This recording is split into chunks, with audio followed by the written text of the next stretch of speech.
आपका वोट आपकी ताकत।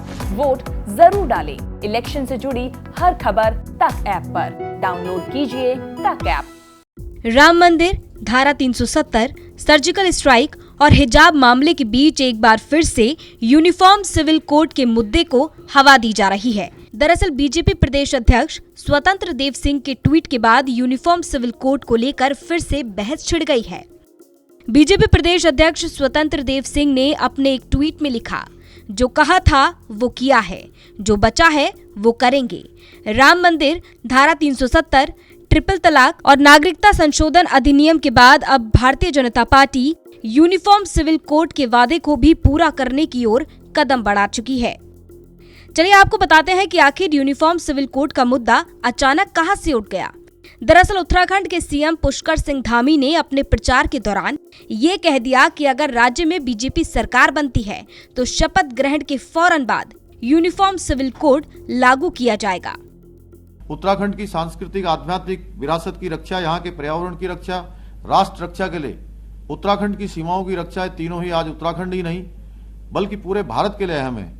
इस दृष्टि से आगामी नई बीजेपी सरकार अपने शपथ ग्रहण के तुरंत बाद न्यायविदों, सेवानिवृत्त जनों, समाज के प्रबुद्ध जनों और अन्य स्टेक होल्डर्स की एक कमेटी गठित करेगी, जो कि उत्तराखंड राज्य के लिए यूनिफॉर्म सिविल कोड का ड्राफ्ट तैयार करेगी।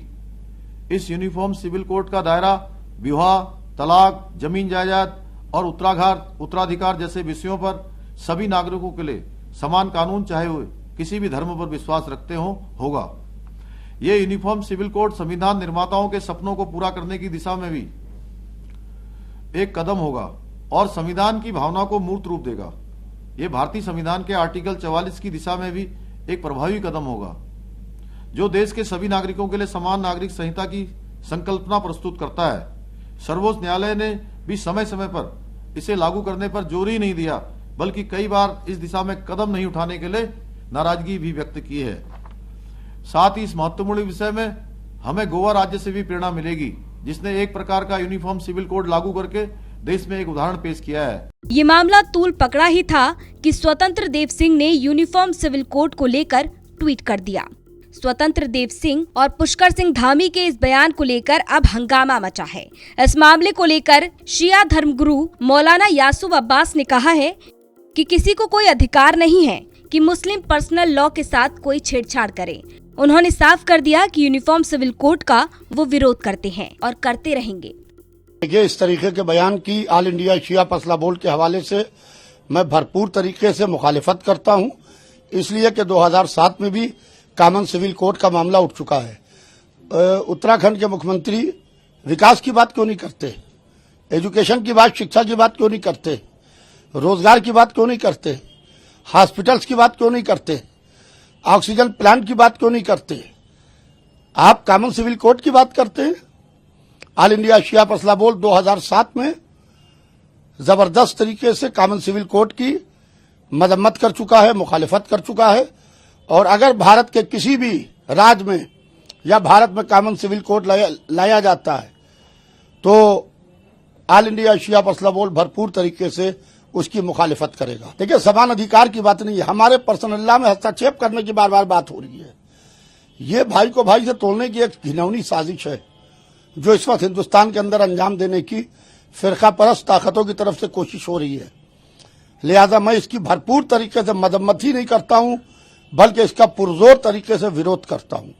इसलिए कि ऑल इंडिया शिया मसला बोर्ड ने 2007 में कॉमन सिविल कोड के मसले के ऊपर उसके पहले अध्यक्ष मौलाना मिर्जा मोहम्मद अतहर साहब ने जबरदस्त तरीके से अपनी आवाज उठाई थी और जबरदस्त प्रेस कॉन्फ्रेंस की थी, एक दिल्ली में प्रेस क्लब ऑफ इंडिया में रायसेना मार्ग पे, एक लखनऊ में press club of Uttar Pradesh में, और उन्होंने भरपूर तरीके से इसकी मुखालिफत की थी।